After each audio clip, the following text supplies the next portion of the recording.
As of recent, the UK released a memo expressing their need for more immigrant teachers into the country, especially those from Africa and Asia. And this got me thinking, why is the UK in need of more teachers all of a sudden? Where have all the teachers in the UK gone to? Why are people quitting teaching jobs in the UK? I kept asking myself these questions, and then I decided to seek for some answers. And that's when I found out the reason as to why people are quitting or changing from the teaching profession in the UK. Stick to the end of this video to find out the shocking discovery I made.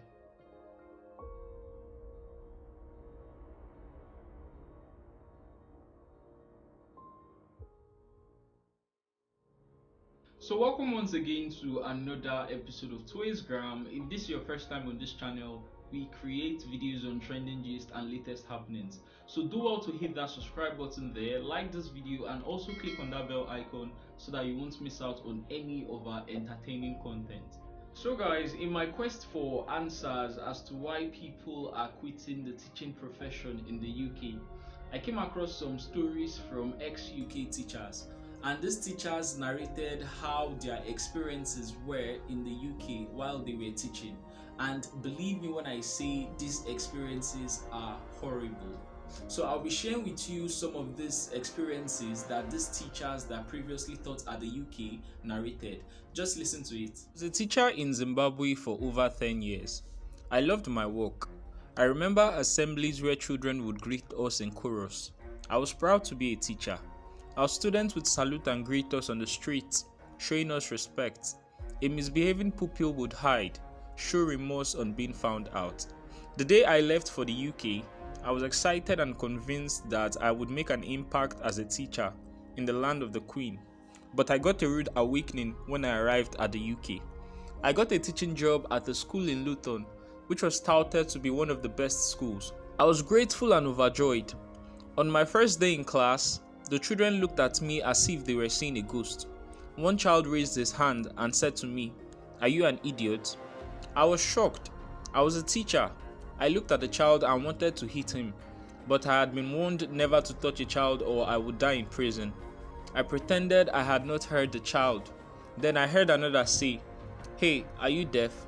I was so angry and I walked out to make a complaint to the teacher in charge. As I stepped out, the classroom broke into uncontrollable laughter. I had never been insulted by a child, let alone a white one. I was so angry I started shaking. I walked into the teacher in charge's office. He looked at me and said, "Go and control your class first." I walked back in the class, and everything that followed made me sick to my gut. I just had to leave the classroom as I did not trust myself not to take my typical teacher action against these wayward children. I went home. I got a call from the school, which informed me that I had been fired because I had no confidence and skills of dealing with children. I then got another job as a teacher. This time I was called a supply teacher, who is equivalent to a temporary teacher. The only difference is a supply teacher is a qualified teacher. I arrived at the school, this time determined to bring some order.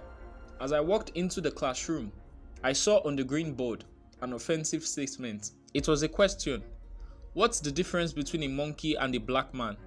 Just below it was an answer. At least a monkey can climb trees. When I asked who wrote that in a very angry voice, the class remained silent. I turned to the board to rub the offending statement. When I was done and turned to the class, I saw my bag fly out of the window. I got angry and shouted at the class. The head teacher and a few other teachers rushed to the class.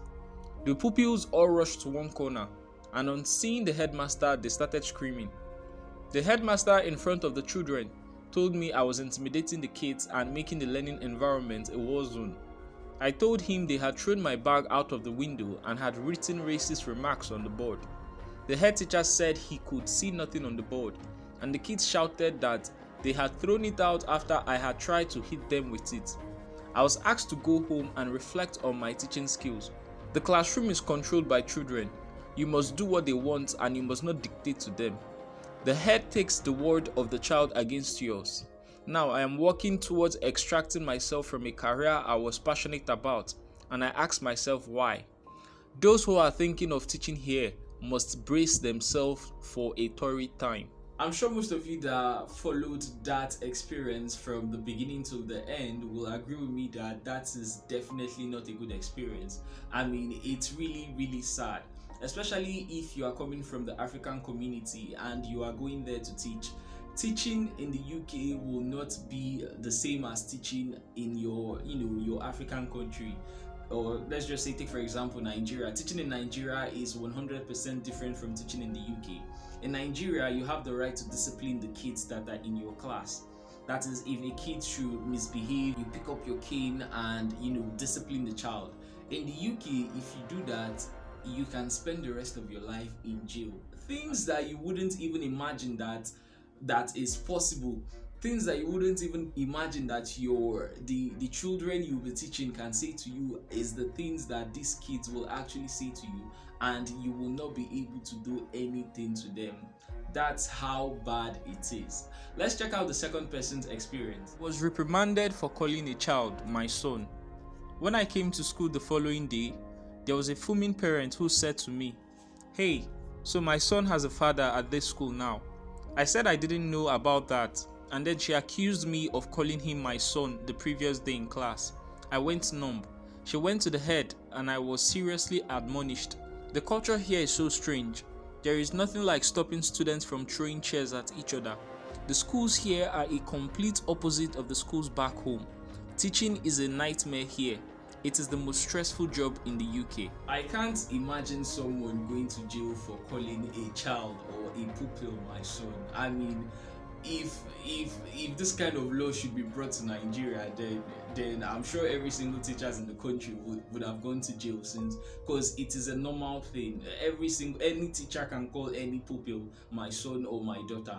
But in the UK, it's different. Let's check out the third person's experience and we'll call it a day. My interview with a teaching agency in the UK before I finished university. I was accepted, and so when I arrived in London in 2003 on my UK working visa, I was ready to start my teaching career in Hackney, East London, an area I was soon to discover to be one of London's most challenging. I wasn't quite ready to settle into a full-time job, so I went straight for the supply teaching. This meant I was running all over the East End, going to different schools every day. It was a great way for me to get to know the city. It was also a fantastic way for me to learn how to be an adaptable teacher. Different students, different classes every day. One day I was called to the headmaster's office. I was informed that a child had complained that I speak so loud, that the child is now having sleepless nights. I was asked to lower my voice or I would be sued if the child went deaf. I am not a loudspeaker. I was shocked. I could not answer. Then one day I was accused of sexual abuse. I was alleged to have touched a girl child on the shoulder. I was told any form of touching was abuse. I was suspended. After 3 months of no pay, I was reinstated. I now hate teaching with a passion. This one has to be the most controversial. I mean, this one, I don't know if I'll say it just doesn't make sense. Imagine going to jail all because of you placed your hand at the shoulder of a child, or going to jail because you called a student my son, or going to jail because you disciplined a student. It just doesn't make sense. And these are the reasons why I say, if you're an African or an Asian, do not relocate to the UK and pick up a teaching job, because you will fall victim. Take for example, if you are a teacher, if you've been a teacher in Nigeria for 15 or 20 years, and normally you know that when a student misbehaves, you discipline the student. You feel me? Now, if you should go to the UK, you've been carrying out the same routine for over 20 years. Going to the UK, it will be hard for you to stop that routine, because you've been doing that routine for a very, very long time. It is something your brain, your body is already, is already used to. When a student is wrong, you discipline students. If a student mess up, you give him a punishment to serve. You can go to the UK and you will just forget that this is a white man's country, and once you try to implement that your previous mode of teaching, the way you do teach in Nigeria, if you try to implement that way in the UK system, you can end up serving, you can end up being thrown in jail. So this is the major reason why I say nobody, no African or Asian should pick up a teaching job in the UK. So my people, that's it for today's video. If you know you really enjoy my content, please do well to like this video, subscribe to this channel, and also click on that bell icon so that you won't miss out on any of our videos. I'll see you next time.